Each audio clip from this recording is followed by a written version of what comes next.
Сега камерата ще огледа отблизо лицата на нашите певици, за да изберем личната, макар че ще ни бъде много трудно да го направим, особено така, както ги виждаме облечени в типичната носия за тях.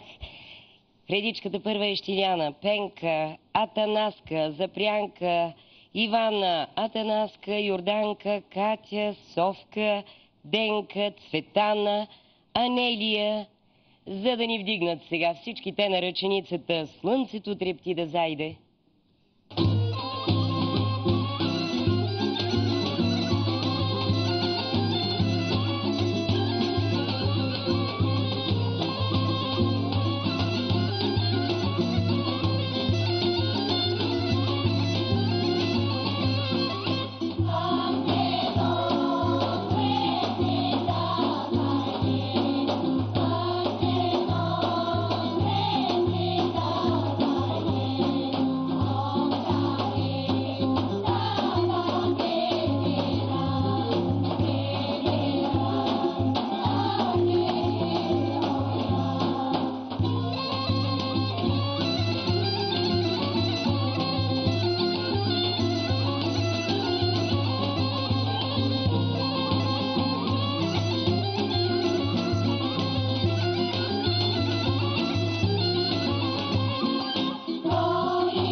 Совка Станева веднага прибягва да седне отново тук при нас, за да погледне в камерата и да ви разкаже какво се случва в Чалъкови и защо това е селото с най-хубавите песни.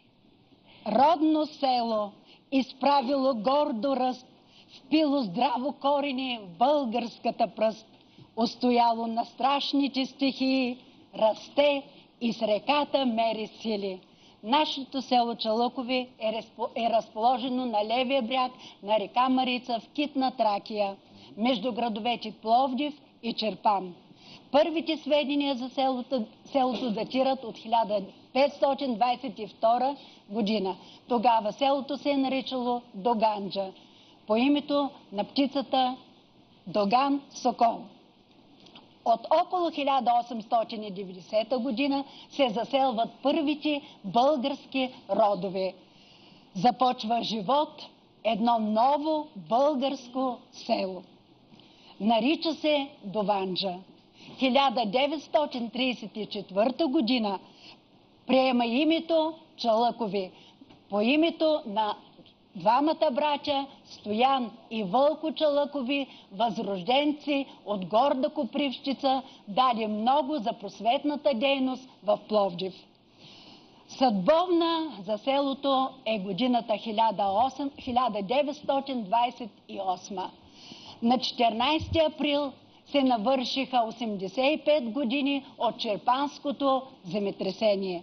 По време на земетресението са разрушени почти всички къщи на селото. Тогава селото се построява по нов план, измества се на 1 километър по-далеч от брега на река Марица. Дават се парични средства, отпускат се помощи, започва се строеж на нови къщи, започва се строеж и на нови обществени сгради. 1929 година се построява църквата Свети Георги, 1930 година се построява училището доктор Петър Берон, а през март 1931 година будните младежи на селото се събират около учителя Иван Дойчинов, когото с уважение хората наричали Даскала Иван, и основават читалище на името на Христо Ботев. В едно стихотворение в памет на Иван Дойчинов се казва: "Поклон ти правим, Даскале, продължи ли по родолюбие часа?" А аз мога да кажа: "Поклон ти правим, Даскале, днес, в този час по-българско." Широк размах получава читалищната дейност, създава се театрална група, много кръжоци, читателски групи, фолклорни изяви има. Това е времето, когато председател на читалището е учителя, братовчет на Иван Дойчинов, Христо Дойчинов. А нашата фолклорна група съществува от преди 40 години. Първият неин ръководител е Никола Генчев. Хората го знаят, преметнал на рамо акордеон, свирики с уста, да крачи към училище или към читалищната сграда за репетиция на фолклорната група. Дълги години минават в забавяне на изявите на фолклорната група, но в 1980 година тя отново се събира. Неин ръководител е Атанаска Славова. Тъй и до днес. На 21 2011 година ние празнувахме 80 годишен юбилей от създаването на читалището. 21 май. 21 май, ден на християнския празник Света Елена и Свети Константин. Забележителна дата за селото. Правят се много приготовления за празника. Гост на юбилея е и синът на Иван Дойчинов, Любомир Дойчинов. Той присъства и днес при нас тук в предаването от българско по българско. Живее в София, Искате но не да е кажете, загубил че е тук сред нас? връзката си. Да, той Къде е е тук той? сред нас. Колеги оператори, много ви моля, вижте го къде е седнал горе на последния ред. Да, това беше човека, когато срещнах някъде на стълбите насам към студиото. Той не изговори нищо друго, освен това, че иска да присъства на предаването, и аз го поканих. Добре сте ни дошли. Скъпи гости имаме и днес. Хайде, изпейте му сега една песен. Специалният песенен поздрав към продължението на читалищното дело в наше време, Маринкиното лице.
За Атанаска Славова, една от личните певици на Чалъкови, говорим като за новото откритие на Вальо Янков. Тя си пее от много отдавна, но когато Вальо я чу на последния събор в Копривщица, възкликна уникален глас, който ще изпратя във Франция по проекта на Българското национално радио. Рече и го стори. Чуйте Карамфило Севдеджим.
Атанаске, изненадваш ли с гласа си всички, които те чуят? Изненадваш ли ги? Хората на микрофона, отговори. Не знам, сигурно съм, че ги Не го ли изненадвам. усещаш по аплодисментите? Да. Ето и сега чуваш как ти ръкопляскат. Моята песен ми се струва, че е радост за хората. Това ли искаш да им дадеш Да. с тая песен? Радост, веселие.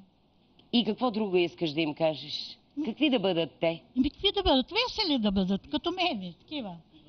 И Кога? добри. Кога? Къде най-много ти ръкопляскаха? Помниш ли?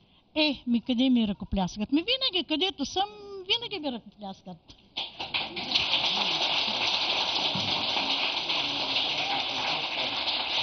Ами, пей ни тогава. Я да поздравим сега един голям български музикант, Ибро Лолов, дето точно на днешния ден навършва цели 81 години.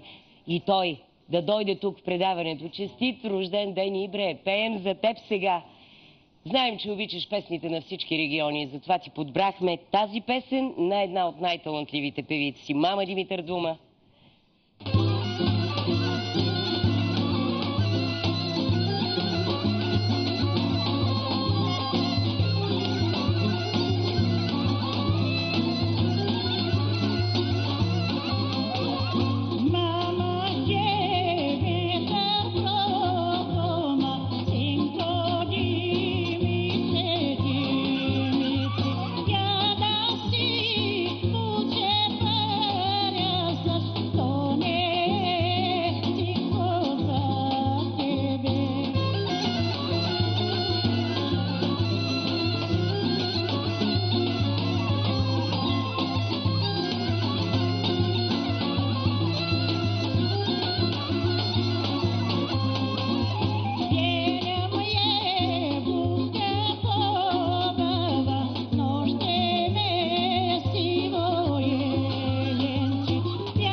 След тази песен малко да поемем въздух, доволно развълнувани.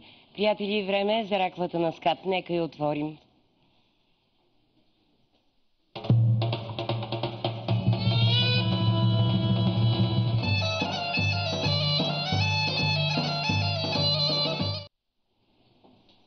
Пък аз поглеждам към това писмо, което сега отварям.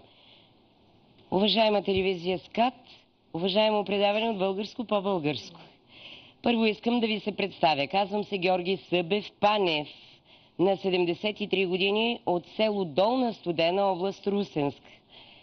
Селото ни се намира точно на 10 км от моста на Колю-Фичето край град Бяла, по течението на река Янтра на левия бряг. С това писмо идвам